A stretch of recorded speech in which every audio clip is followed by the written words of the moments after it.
또 용인, 예, 마석, 춘천, 정말 다양한 지역에서 교회는 많지 않지만 그렇게 또 예배를 사모하고 예배를 드리는 우리 중문 가족들 환영하고 사랑합니다. 이제 봄 기운이 완연합니다. 이제 얼굴을 서로 맞대고 이제 볼 날이 빨리 왔으면 좋겠고요. 오늘은 우리 창세기 44장 말씀 같이 나누겠습니다. 1절부터 13절까지 교독합니다.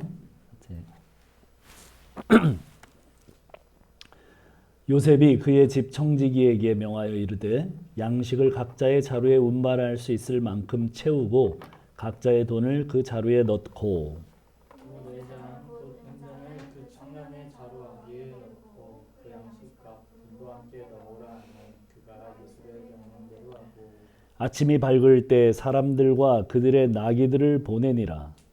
그들이 서원에서 나가 멀리 가기 전에 요셉의 청지기에게 이르되 일어나 그 사람들의 뒤를 따라가서 그들에게 이르기를 너희가 어찌하여 선을 악으로 갚느냐. 이것은 내 주인이 가지고 마시며 늘 점치는 데에 쓰는 것이 아니냐. 너희가 이같이 하니 악하도다 하라. 그대로 말하니 그들이 그에게 대답하되 내 주여 어찌 이렇게 말씀하시나이까. 당신의 종들이 이런 일은 결단코 하지 아니하나이다. 우리 자루에 있던 돈도 우리가 가나안 땅에서부터 당신에게로 가져왔거니와 우리가 어찌 당신의 주의 집에서 돈을 도둑질을 하리이까. 당신의 종들 중 누구에게서도 발견되든지 그는 죽을 것이요 우리는 내 주의 종들이 되리이다. 누구에게서든지 발견되면 그는 내게 죽을 것이요 나는 죄가 없으리라. 그들이 각각 급히 자루를 땅에 내려놓고 자루를 각기 푸니 그가 나이 많은 자에게서부터 시작하여 나이 적은 자에게까지 주서하되 그 자니 베냐민의 자루에서 발견된지라. 다 같이 그들이 옷을 찢고 각기 짐을 나귀에 싣고 성으로 돌아가니라. 아멘. 잠깐 기도합시다. 하나님 감사합니다. 부족한 종이 주의 말씀을 들고 섰습니다. 하나님의 말씀만 증거되게 도와주시옵소서. 종의 부족한 입술을 붙들어 주옵소서. 예수님의 이름으로 기도합니다. 아멘. 자, 우리 같이 한번 인사하겠습니다. 하늘 복 받으세요. 네. 네, 우리 찬양 사역자가 찬양 인도자가 얘기한 것처럼 이제 구원의 동아줄, 구원의 동아줄 아주 좋은 표현인 것 같아요. 구원의 동아줄이 시험으로 내려갑니다. 고통이 수반되는 고통의 동아줄입니다. 형들에 대한 요셉의 테스트가 3번 있었습니다. 첫 번째는 형들이 가나안에 있는 동생 베냐민을 데리고 이집트로 오는 것입니다. 고집세고 편애쟁이 아버지의 그 야곱의 품 안에서 데리고 오는 정말 미션 임파서블이었습니다. 그런데 그 고집장이 야곱이 이르면 이르리라 하고 베냐민을 형제들과 이집트로 양식을 사러 보냅니다. 두 번째 테스트는 요셉의 집에서 파티를 열고 베냐민에게 음식을 5배나 주었습니다. 5인분의 특별한 대우에 이 편애를 형들이 받아들일 수 있는가? 그런 시험이었습니다. 파티 석상에서 요셉은 형들의 안색을 살피고 있었습니다. 그들이 동생을 시기하거나 질투하고 있는가? 유심히 살폈습니다. 그런데 형들은 베냐민과 함께 즐거워하며 먹고 마셨습니다. 신앙이 뭐 별거겠습니까? 함께 웃는 자들로 함께 웃고 함께 우는 자들로 함께 우는 거죠. 자, 1절로 8절 우리가 금방 읽었습니다. 그 즐겁게 이제 행복하게 자루의 양식을 얻어 돌아가는 형제들에게 3번째 시험이 이제 옵니다. 요셉은 사건의 전말을 모두 아는 자기 청지기에게 양식과 돈은 형제들 모두의 자루에 채우고 은자는 그 청년의 자루에 넣어라. 그렇게 명령합니다. 그리고 청지기는 요셉의 말대로 시행을 합니다. 요셉 각본, 청지기 연기. 예.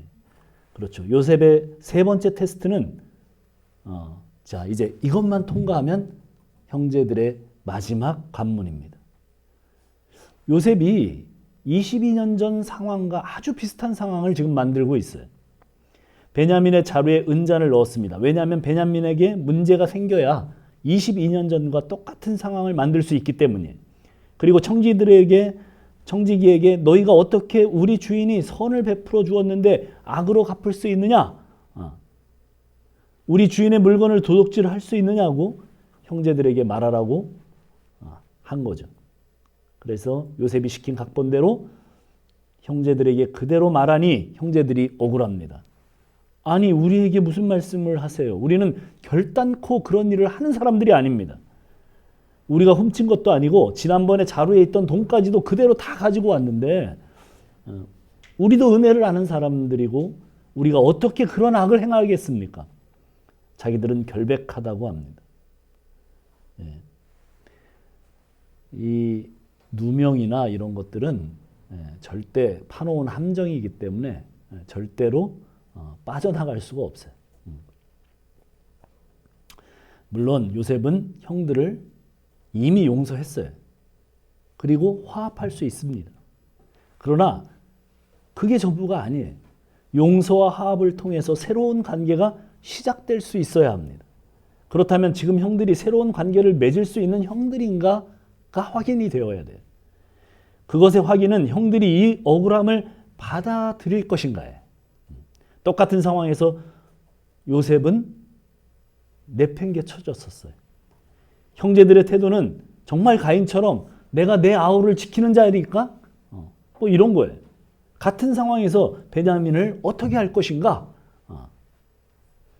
자, 그러면서 9절로 13절입니다. 자, 우리가 읽은 본문 다시 한번 봅시다. 9절로 13절 한번 쭉 같이 읽겠습니다. 시작. 당신의 종들 중 누구에게 발견되든지 그는 죽을 것이요 우리는 내 주의 종이 되리이다. 그가 이르되 그러면 너희의 말과 같이 하리라. 그것이 누구에게서든지 발견되면 그는 내게 종이 될 것이요 너희는 죄가 없으리라. 그들이 각각 급히 자루를 땅에 내려놓고 자루를 각기 푸니 그가 나이 많은 자에게서부터 시작하여 나이 적은 자에게까지 조사하매 그 잔이 베냐민의 자루에서 발견되지라. 그들이 옷을 찢고 각기 짐을 나귀에 싣고 성으로 돌아가니라.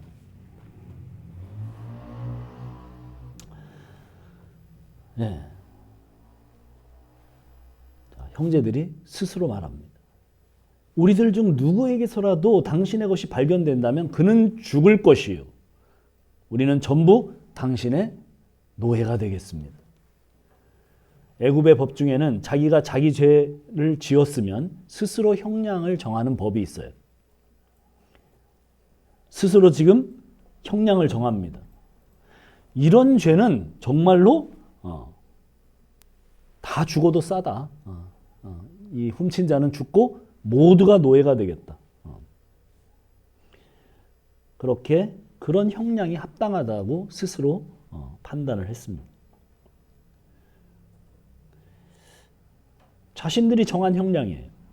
그런데 청지기가 요셉이 시킨 대로 말합니다. 왜냐하면 이게 상황이 똑같이 만들어져야지 형들의 그 형량은 지금 그 상황을 그대로 만들 수 있는 형량은 아니에요. 그래서 훨씬 더 감해서 얘기를 합니다. 뭐라고 얘기를 합니까? 누구에게든지 물건이 발견되는 사람만 노예가 될 것이고 나머지는 죄가 없고 안전할 것이다. 자기들이 형량을 정한 것보다 훨씬 약하게 말을 합니다. 그들이 자루를 풀게 하는데 나이 많은 르우벤부터 시작해서 베냐민까지 풀게 합니다. 그런데 은잔이 기어코 베냐민의 자루에서 발견이 됩니다. 그런데 형들의 반응이 뭐예요? 13절이죠. 그들이 옷을 찢고 각기 짐을 나귀에 싣고 성으로 돌아가니라. 어떻게 이런 일이? 형제들이 옷을 찢습니다. 히브리 사람들은 너무 분하거나 억울하면 옷을 찢어요. 또 너무 슬프면 옷을 찢어요. 옷을 찢고 각기 짐을 나귀에 싣고 어디로 가요? 가도 된다고 그랬는데 요셉이 있는 성으로 돌아갑니다. 옷을 찢는 내러티브가 요셉 이야기에 2번 등장합니다. 첫 번째가 37장에 형들이 요셉을 노예로 팔아버리고 요셉의 옷을 벗기고 수염소에 피를 바릅니다. 그리고 아버지 야곱에게 가서 이것이 요셉의 옷입니까? 이것이 요셉의 옷 아니에요? 그렇게 얘기하니까 그때 아버지가 야곱이 자기 옷을 찢고 심히 애통합니다. 그리고 자식들을 위로하는데 자식들의 위로를 받지 않습니다. 오늘 동일한 일이 일어납니다. 이제 베냐민이 이집트에 사로잡힐 상황이 됐습니다. 이번엔 형제들이 옷을 찢습니다. 이거의 변화가 시작된 거예요. 이전에 아버지가 옷을 찢을 때도 꿈쩍도 하지 않던 인간들이에요. 베냐민 자루에서 은잔이 나왔는데 나온 사람만 노예되고 나머지 사람들은 평안히 갈 것이다. 그렇게 베냐민만 잡혀가면 예전 같았으면 어떻게 했겠어요, 형들이? 잘 됐다. 우리는 아무 죄 없으니 아마 베냐민 자루와 돈은 우리가 가져가도 되냐고 오히려 물어봤을 거예요. 그랬던 사람들이에요. 22여 년 전에 양식을 얻으려고 애굽에 내려갔다면 요셉의 배낭수에 은잔이 있어서 요셉만 노예로 삼겠다. 그리고 형들은 자유롭게 갈 수 있다. 그러면 형들이 옷을 찢지 않습니다. 잘 됐다. 저거 맨날 우리 고자질하고 채석 옷 입고 아버지 사람 독차지하고 꼴값을 떨더니 할렐루야. 이렇게 되는 거예요. 그런데 20여 년이 지난 지금 똑같은 사건이 생겼어요. 요셉이 없어지고 난 다음에 야곱 집안은 베냐민이 그대로 요셉 지위를 차지했어요. 아버지가 베냐민만 사랑했고 아버지 야곱의 말투에서 느껴지잖아요. 야곱은 요셉 때보다도 더 집착을 합니다. 요셉 때는 어땠어요? 야, 너 형들이 평안한가 가서 돌아보고 와라. 그래서 도단으로 가잖아요. 근데 여기 올 때 뭐라고 그랬습니까? 야곱이 뭐라고 그러냐면 베냐민만 내 아들이고 니들은 내 아들들도 아니야. 이렇게 분리를 시켜요. 너희들은 무슨 일이 생기든 말든 그냥 니들은 가서 노예처럼 어디 가서 이집트 가서 양식을 사와. 그렇게 얘기를 했어요. 내 아들만 살면 돼. 내 아들은 누구예요? 베냐민 하나. 그래서 애굽의 형제들 다 보내는데 베냐민은 안 보내고 베냐민만 사랑하고 베냐민만 편애를 합니다. 그 편애의 분리, 그것을 경험한 사람들은 평생 가슴에 남아요. 예전에 우리 어릴 때는 고아들도 많고 전쟁 후라 각 집안에 다 저희 외할머니가 그 집안의 사람들을 하나씩 저도 거의 고아 같고 우리 이모의 딸도 거의 고아 같고 뭐 이래가지고 할머니가 쭉 그 아들들 딸들을 몇 명을 집에 데리고 있었어요. 갈 데가 없고 아버지나 엄마 둘 중에 한 사람은 없거나 그래서 그 사람들을 거두고 이렇게 했었어요. 근데 유독 저만 할머니가 사랑을 하셨어요. 그래서 뭐 맛있는 거 다 저 먹이고 좋은 거 다 저 주고 그렇게 편애를 하셨어요. 그래서 그 사촌들이 얼마나 그 마음에 상처가 많았는지 한 30살 넘어서 만났는데도 그때 그 얘기를 하더라고요. 그런 거죠. 정말 상처가 엄청 났을 거예요. 그 형제들의 상처가 엄청 났을 겁니다. 뭐 어떤 태도냐면 너희들은 죽든 살든 아무 상관없고 애국 가서 양식만 얻어와라. 노예 부리듯. 다른 아들들은 노예고 베냐민만 그 집의 아들이에요. 야곱의 이런 부분은 전혀 변하지 않았을 뿐만 아니라 오히려 더 심해졌어요. 요셉이 이제 죽었다고 생각하고 더 심해졌어요. 그런데도 불구하고 형들은 그 부분에서 변화가 있어요. 그래서 요셉이 5인분을 베냐민에게 먹였을 때도 시기하는 모습이 전혀 없어요. 요셉과 함께 먹으며 기뻐하고 즐거워했다라고만 기록되고 있어요. 왜? 베냐민만 5배를 줘도 시기하고 질투하지 않았다는 거예요. 베냐민에게서 은잔이 발견되었을 때 아버지 야곱이 슬퍼했던 것처럼 옷을 찢고 청지기가 형들은 다 자유롭게 돌아갈 수 있다고 했는데도 불구하고 전부 베냐민과 함께 요셉에 거주하는 성으로 돌아왔습니다. 자, 이제 14절부터 25절까지 이야기를 한번 봅시다. 같이 교독합시다. 유다와 그의 형제들이 요셉의 집에 이르니 요셉이 아직 그곳에 있는지라 그의 앞에서 땅에 엎드리니 요셉이 그들에게 이르되 너희가 어찌하여 이를 명령하느냐 나 같은 사람이 점을 잘 치는 일을 명령하는 사람이냐.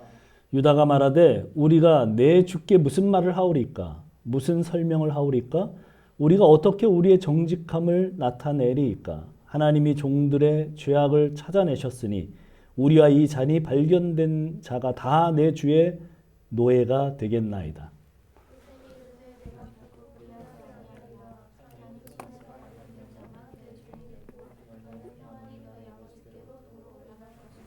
유다가 그에게 가까이 가서 이르되 내 주여 원하건대 당신의 종에게 내 주의 귀에 한 말씀을 아뢰게 하소서. 주의 종에게 노하지 마소서. 주는 바로와 같으심이니이다.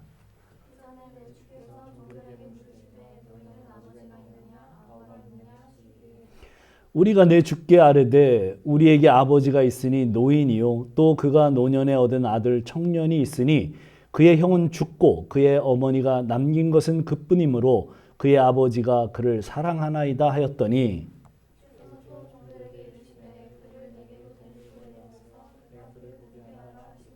우리가 내 주께 말씀드리기를 그 아이는 그의 아버지를 떠나지 못할지니 떠나면 그의 아버지가 죽겠나이다.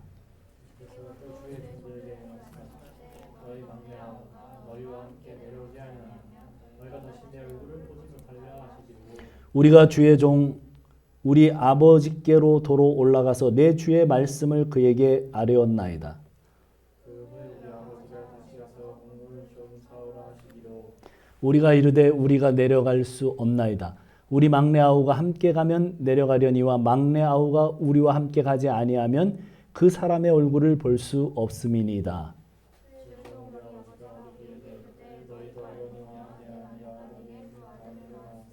여기까지 일단 먼저 읽습니다. 요셉이 엄격한 표정으로 점을 쳐서 알아냈다는 거예요. 아직도 자기 신분을 철저히 감추고 형제들을 신문하기 시작합니다. 그때 유다가 그런 말을 하죠. 우리가 주께 무슨 말을 하리까? 요셉은 내가 점 잘 치는 사람인 줄 알지 못하느냐? 내가 너희들 숨어서 하는 일까지 다 안다. 요셉이 그렇게 말하자 유다가 당신이 정말 다 아는 줄 몰랐습니다. 그렇게 대답하지 않고 우리가 주께 무슨 말을 하겠습니까? 당신이 우리의 죄를 물으려고 하는 것이 아니라 하나님께서 종들의 죄악을 찾아내셨기 때문에 이런 일이 생겼다고 이야기를 합니다. 유다는 어떤 사람이에요? 요셉을 파는 것을 주도했던 사람이에요. 아버지가 너무 슬퍼하며 위로를 받지 않고 집안 분위기가 완전 가라앉자 유다는 야곱의 집을 떠났어요. 그리고 영적으로 최악의 상황을 맞이했는데 가나안으로 내려가서 이방 여자와 결혼도 하지 않고 동거하고 애를 낳고 살고 아둘람이라고 하는 그 가나안 이방 친구와 절친이 됩니다. 아내가 죽고 나서 이방 여자 사제들, 신전 창녀들을 찾아다녔고 그 말은 뭐냐면 거기서 이방신을 가나안 사람들과 똑같이 섬겼다는 거예요. 아버지 야곱의 집은 그 하나님의 집은 다 잊어버렸어요. 왜 그랬어요?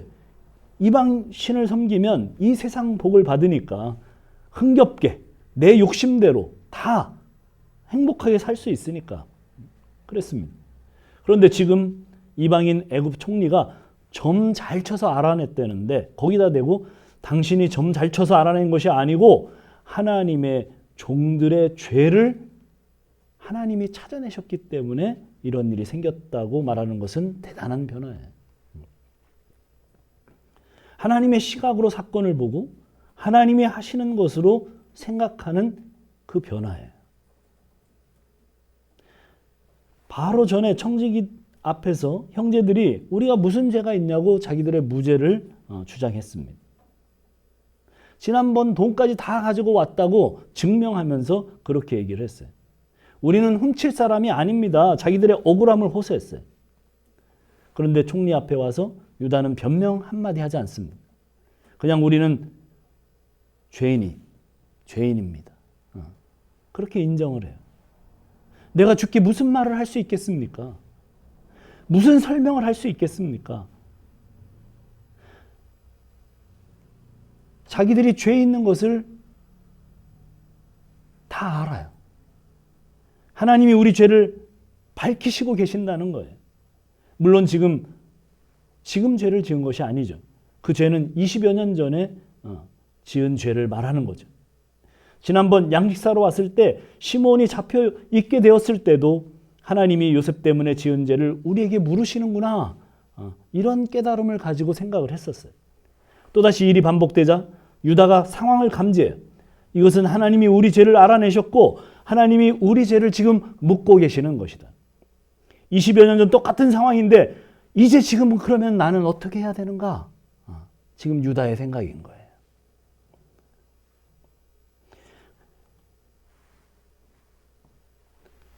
그 죄가 뭐예요? 지금으로 생각하면 그때 요셉을 저버린 것처럼 베냐민을 저버리고 자기들은 돈을 가지고 아버지께로 돌아가는 거예요. 그것이 20여 년 전에 유다가 리더가 되고 형제들이 저질렀던 죄예요. 그 죄를 지금 하나님이 밝히고 계세요. 그럼 지금 어떻게 해야 하는가?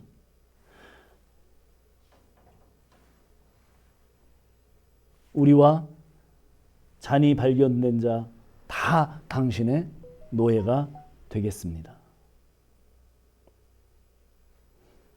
그러자 총리가 말을 합니다. 내가 결코 그렇게 하지 않겠다. 잔이 그 손에 발견된 사람만, 즉 베냐민만 내 종이 되고 나머지 형제들은 평안히 가라. 샬롬. 옛날에도 요셉이 아버지의 심부름으로 형들이 평안, 샬롬 한가를 보러 갔었어요. 그때 요셉이 애굽에 팔려갔고 이제 베냐민이 팔려갈 일이 생겼습니다. 유다는 20여 년 전에 요셉을 애굽의 노예로 판 장본인이 지금 또다시 베냐민을 노예로 팔 수 있는 상황이에요. 팔면 돈과 곡식을 가지고 자신들은 평안히 돌아갈 수 있어요. 유다가 말을 합니다. 이 아이 베냐민과 내 아버지 야곱은 한 생명으로 연결이 되어 있습니다. 이 아이가 돌아가지 못하면 내 아버지는 죽습니다. 유다가 아버지 걱정을 합니다. 20여 년 전에 아버지 걱정 1도 안 했습니다. 아버지가 애통하고 옷을 찢든 말든 그땐 요셉만 좋아하더니 잘됐다 그런 마음이었어요. 요셉 잃어버린 아버지 앞에 형제들은 눈 하나 깜짝하지 않았었습니다. 지금은 베냐민 돌아가지 않으면 내 아버지가 진짜 돌아가실 것 같아요. 아버지의 생사 여부를 먼저 생각하고 그리고 자기가 아버지에게 한 약속 그 이야기를 합니다. 만약 이런 일이 생기면 내가 대신 담보로 잡혀가겠다고 아버지와 약속을 했습니다. 말로만 약속한 것뿐만 아니라 실제로 요셉 앞에 그 이야기를 하면서 이 아이가 베냐민이 대신 이 아이를 대신해서 내가 죄를 받겠습니다. 내가 노예가 되겠습니다. 나를 노예로 하세요. 20여 년 전에 요셉을 바라보던 시각과 완전히 바뀌어 있어요. 베냐민을 어떻게 생각해요? 사랑하는 아우, 아버지의 생명과 뗄 수 없는 하나 되어 있는 사람. 그렇기 때문에 어떻게 해서라도 내가 노예가 되던 내가 죽던 베냐민은 살려야 된다. 내가 베냐민 대신 죽더라도 완전히 변화된 유다의 모습이에요. 우리가 종이 되고 우리가 죄를 받고 이 아이는 베냐민은 거기에 빠져 있어요. 자, 거기에서 우리 26절부터 34절 마지막까지 다시 이제 교독합시다. 우리가 이르되 우리가 내려갈 수 없나이다. 우리가 막내 아우가 함께 가면 내려가려니와 막내 아우가 우리와 함께 가지 아니하면 그 사람의 얼굴을 볼 수 없음이니이다.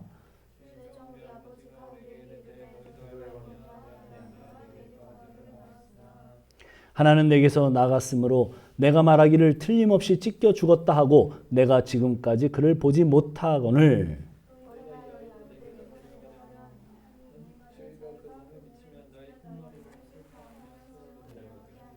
아버지의 생명과 아이의 생명이 서로 하나로 묶여 있거늘 이제 내가 주의 종 우리 아버지에게 돌아갈 때 아이가 우리와 함께 가지 아니하면 아버지가 아이 없음을 보고 죽이리니 이같이 되면 종들이 주의 종 아버지가 이것을 파하며 솔로 되어 아멘.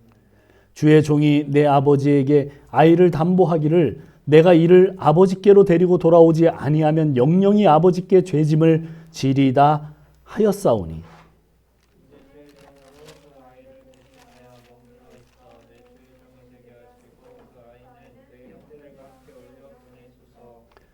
다 같이 그 아이가 나와 함께 가지 아니하면 내가 어찌 내 아버지에게로 돌아갈 수 있으리까? 두렵건대 제 애가 내 아버지에게 미침을 보리이다. 26절에서 처음으로 우리 속에 베냐민을 집어넣어요. 우리 막내 아우. 아버지 야곱 표현에 의하면 너희들은 내 아들 베냐민과 함께하지 못한다 그랬어요. 너희들과 내 아들을 분리시켰어요. 그런 편애가 지금 여전한데 그런데 우리 막내 아우 베냐민이에요. 형제들이 베냐민을 자기 형제들로 막내 아우로 사랑으로 끌어안는 모습이에요. 유다가 완전히 바뀌었죠. 어떻게 유다가 바뀌었어요? 전환점이 어디입니까? 유다의 며느리 다말 사건이에요. 그래서 그 중간에 요셉 이야기 중간에 유다 이야기가 이상하게 끼어들어가는 거죠. 다말 사건을 통해서 유다가 바뀌었어요. 이방신을 쫓아가고 추악한 삶을 살고 있던 유다. 그의 마음속에 아들 둘 죽고 하나님은 이제 하나 남은 그 아들 하나밖에는 아무 생각이 없어요. 마치 자기 아버지처럼. 며느리고 뭐고 언약이고 뭐고 하나님도 다 잃어버렸어요. 그런 그때 며느리 다말이 오히려 언약을 기억하고 목숨을 걸고 베레스를 가지게 돼요. 유다의 며느리 다말이 임신했다는 이야기를 듣고 시아버지 유다가 화가 나서 며느리 다말을 끊어내서 불태워 죽이라고 하죠. 그때 다말이 이 증표가 누구의 것인가 보게 해달라고 사람을 시켜 시아버지에게 갖다 줘요.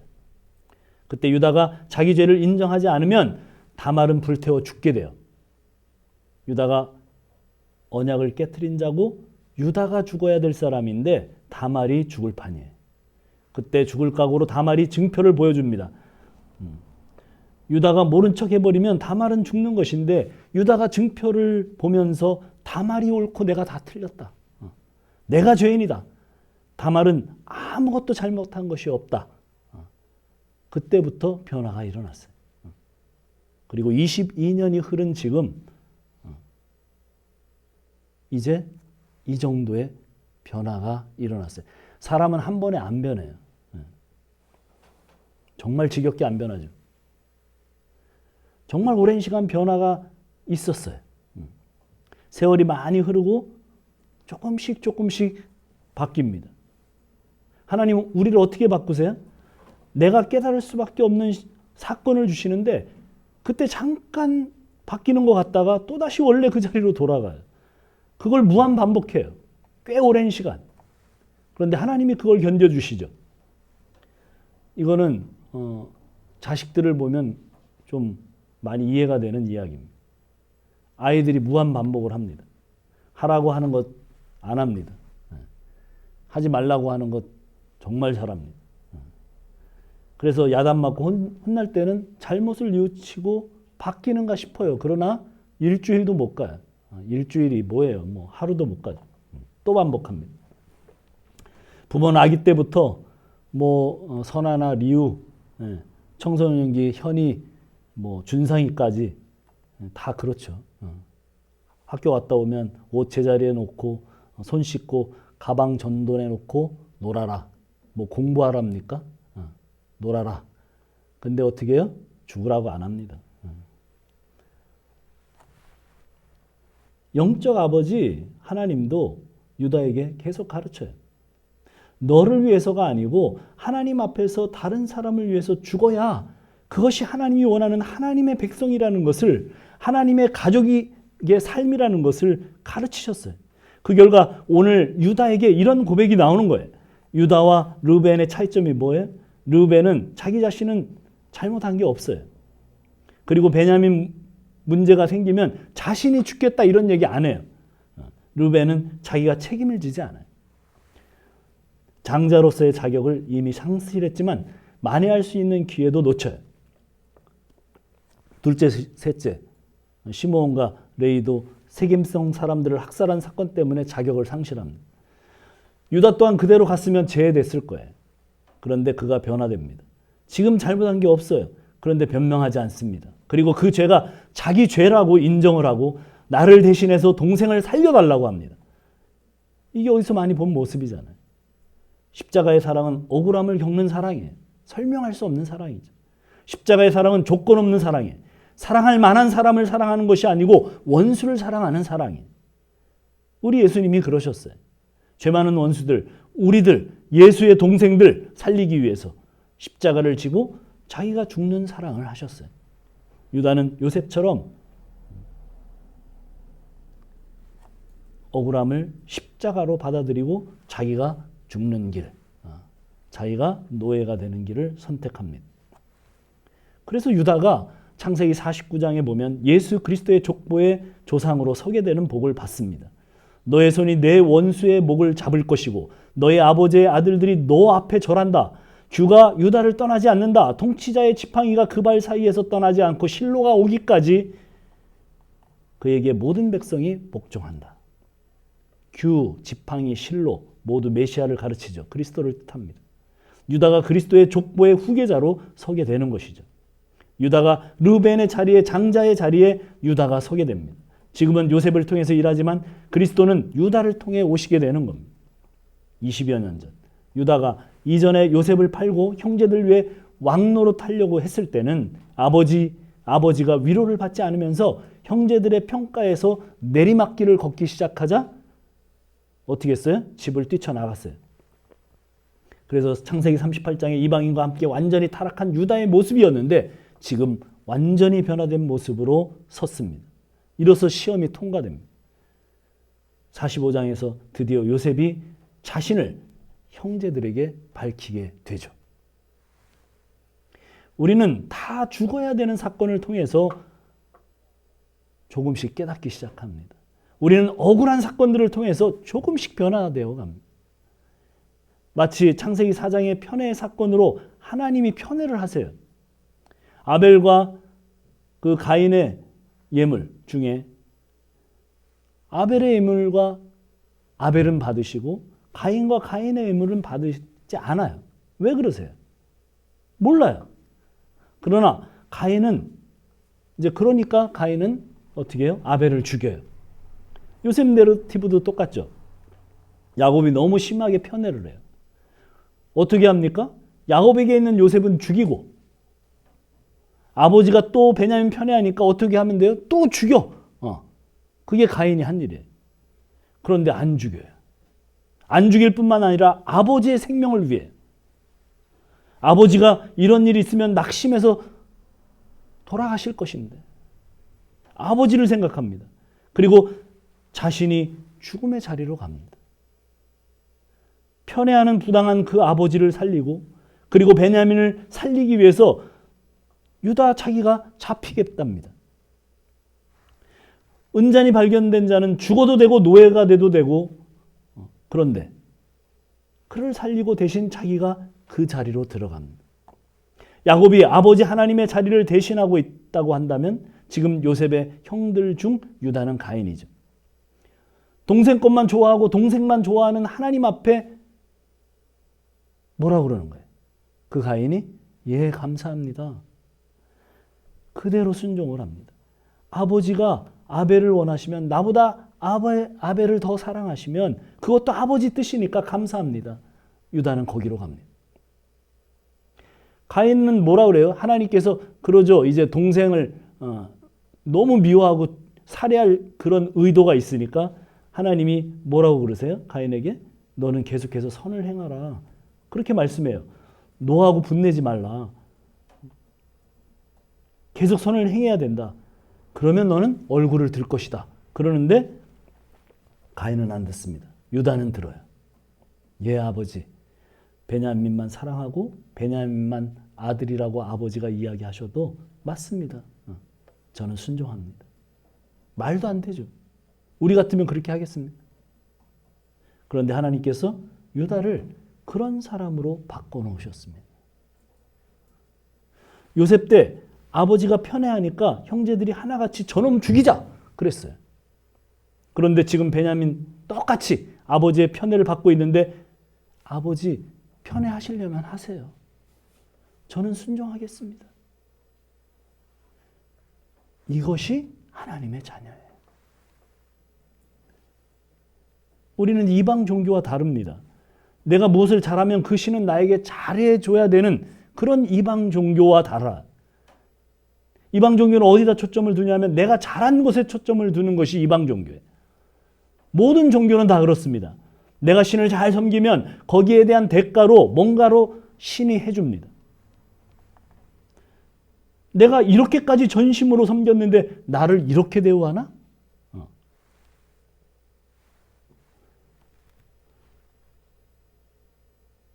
기독교는 내가 섬긴 것 가지고 뭘 받아내는 종교가 아닙니다. 하나님이 알아주든 알아주시지 않든 아무런 상관없는 그런 사람이 진짜 순종하는 하나님의 아들입니다.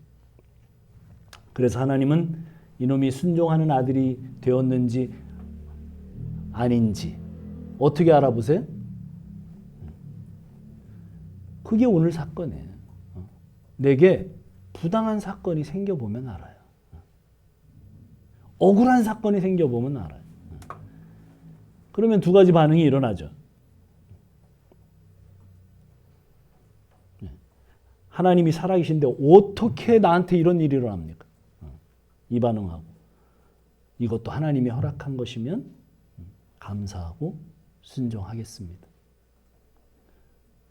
그런데 억울한 사건이 없으면 내가 그렇게 된 사람인지 아닌지 어떻게 알아요? 설교 계속 들으면 압니까? 몰라요. 그런 사건이 일어나 봐야 알아요. 우리는 계속 합리적으로 하나님이 은혜로 하지 않고 합리적으로 하면 사실은 살아남을 자가 없죠. 하나님 이것은 합리적이지 않습니다. 하나님 이건 말도 안 됩니다. 이건 논리적이지 않습니다. 만약에 하나님이 우리에게 논리적으로 다 대응하시면 하루에도 몇십 번씩 죄를 짓는 우리는 하루도 살 수 없는 존재입니다. 오늘 유다에게는 죄가 없습니다. 물론 20여 년 전에 요셉에게 죄를 지었지만 지금 애굽 땅에서 죄를 지은 적이 없습니다. 그런데 오늘 자기를 모함하고 부당하게 하고 억울하게 하고 누명을 씌우는 그런 그 속에서 순종을 합니다. 하나님이 죄를 밝히셨기 때문에 나는 이런 일을 당해도 마땅합니다. 우리는 하나님께 할 말이 없습니다. 그런 일이 생겨도 마땅합니다. 우리의 지은 죄가 훨씬 더 큽니다. 아니 사실은 이거보다 더 큰 일을 당해야 됩니다.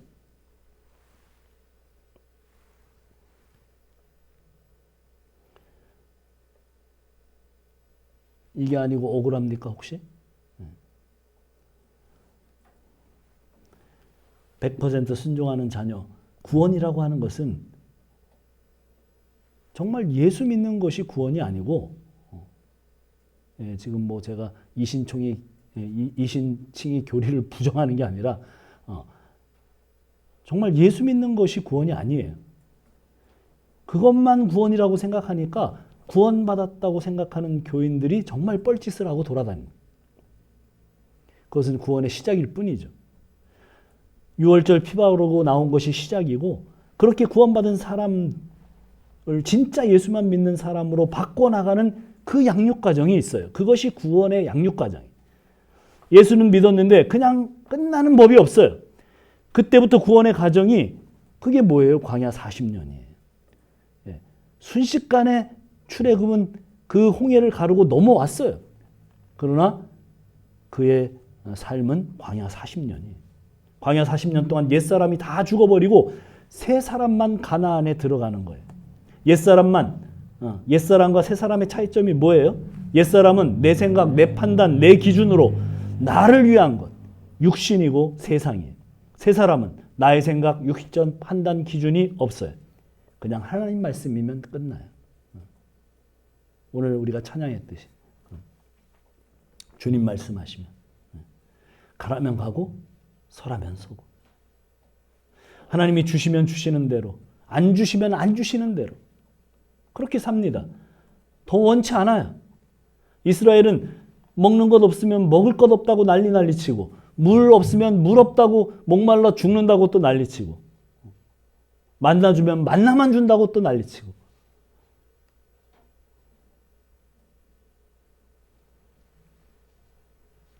당장 만나 안 주면 어떡할 거야. 죽을 건데.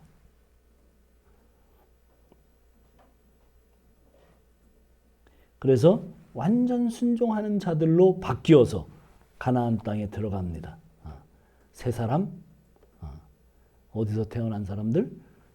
광야에서 태어난 그 새 사람들, 그 사람들이 들어가요. 가나안 하나만 생각해 보세요. 가나안으로 들어가려고 그랬는데 난공불락에 여리고성이 떡 버티고 있어요. 그 성은 얼마나 넓은지, 얼마나 튼튼한지 그 성 꼭대기 위로 마차가 2대가 교대로 지나갈 수 있을 정도의 거대한 성벽이었어요. 그런데 그 성을 어떻게 무너뜨려요? 하나님이 돌래요. 새 사람 된 사람들이 어떻게 하는지 보세요. 돈다고 그 성이 무너집니까? 정말 돌았죠. 그런 생각하는 거는. 근데 그냥 돌아요. 그죠? 그냥 돌아요. 그게 새 사람들이 된 거예요. 그냥 돌잖아요.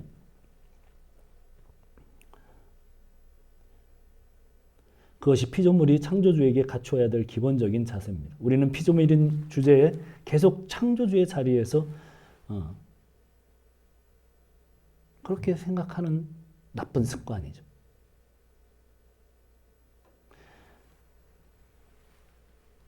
하나님 뭐라고 그러십니까? 난 너희들이 하는 거 다 알고 있다.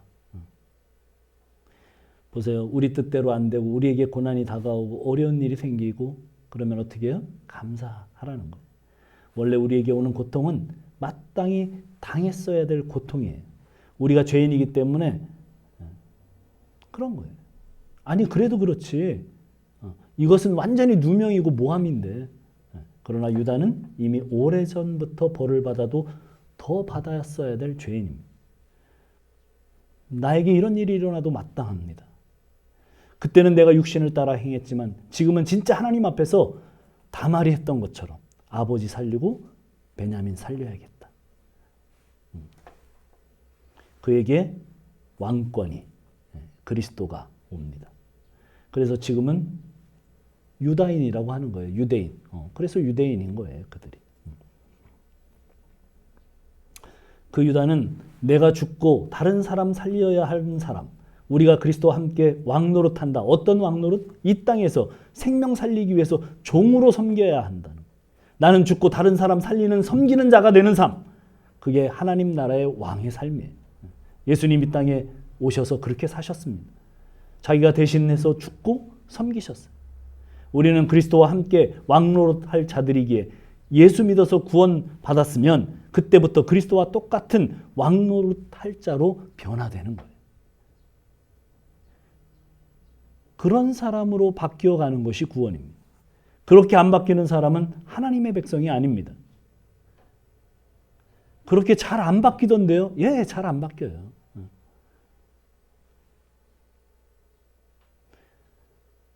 그러나 그리스도가 이것은 다 해주셨기 때문에 나는 안 바뀌어도 된다, 이런 건 없어요. 그리스도가 내 안에 있으면 그런 일이 흘러나옵니다. 그래서 성화의 과정 없는 구원은 없습니다. 반드시 성화의 과정에서 이 땅을 다스리는 하나님의 나라의 왕으로 우리를 만들어서 데려가십니다. 그 만들어주시는 과정이 반드시 있고 그런 모습이 조금씩 나타납니다. 동전의 양면과 같이. 내 손수건에 향수를 왕창 뿌리면 어떻게 될까요? 넣고 다니면 냄새가 납니까 안 납니까? 나겠죠. 그리스도가 우리 안에 있으면 그리스도의 향기가 나겠죠. 그런데 왜 안 납니까? 나 때문에 안 나는 거예요. 예, 우린 예수 믿을 때 나 죽고 내 안에 그리스도가 살았다는 것을 고백합니다. 이제는 그리스도가 내 안에 사시니 우리는 암송을 합니다. 그런데 어떻게 해요? 안 죽었어요. 내가 살아요. 그러나 내가 진짜 하나님의 백성이고 내 안에 그리스도가 계신 것이 맞다면 그리스도가 사시는 삶으로 바뀌는 과정이 있다는 얘기입니다. 그런데 그 과정에는 반드시 억울한 누명도 쓰고 내게 생겨서는 안 되는 고통도 오고 내가 잘못해서 오는 고통은 당연한데 그렇지 않은데도 오는 고통, 억울함 그런 사건이 생길 때 진짜 내가 순종하는 자냐 순종하지 않는 가인이냐 오늘 순종하는 자리에 선 사람이 누구라고요? 유다입니다. 하나님께서 우리 죄를 다 알아내셨으니 하나님께서 만들어내시는 과정, 우리에게 생기는 것들은 우연히 생기는 것이 하나도 없습니다. 모든 일 속에 하나님이 우리를 깨닫게 하고 하나님 백성을 만들어가는 과정이기 때문에 그렇습니다. 하나님의 아들의 믿음으로 장성한 자리까지 한 걸음 한 걸음 변화되어가는 여러분들이 되기를 축복합니다. 기도하겠습니다. 자, 우리 다 같이 기도합시다. 그렇습니다. 구원의 동아줄에는 고통 양면입니다. 고통이 수반되어서 옵니다. 우리를 만들어가는 고통입니다. 말도 안 되는 억울함, 누명. 그 모든 것들을 달게 받고 그 모욕과 수치를 달게 받고 십자가를 지는 것이죠. 십자가의 삶을 사는 거죠. 그런 삶이 있기를 축복합니다. 기도하겠습니다. 하나님, 가르쳐지기만 그렇게 가르쳐지는 것이 아니라 내 마음과 내 심령이 그런 변화가 계속 일어나도록 인도하여 주옵소서. 주님, 그렇습니다. 우리 생애 가운데, 내 생애 가운데 보내신 하나님의 그 억울함, 말도 안 된 십자가, 그 모든 것들, 그런 의미였군요. 요셉이 먼저 겪었고 이제 유다가 겪고 있습니다. 그리고 알게 되었습니다. 그 모든 것들이 우리의 삶을 바꾸어 놓았다는 것을, 그리고 하나님의 자녀됨을 입증했다는 것을, 하나님, 그런 것이라면 우리에게 얼마든지 주십시오. 그리고 우리로 성장케 해서 그리스도의 장성한 분량에까지 이르는 그 과정을 기쁘게 감사함으로 받아들일 수 있도록 주여 인도하시고 일하여 주옵소서. 하나님 감사합니다. 예수님의 이름으로 기도합니다. 이제는 우리 구주 예수 그리스도의 은혜와 하나님의 한량없으신 사랑하심과 성령님의 감동 감화 교통하시는 은혜가 이제 유다의 삶처럼 그 십자가의 삶을 쫓아가려고 하는 모든 우리 가족 머리에 영원토록 함께 하실지어다. 아멘.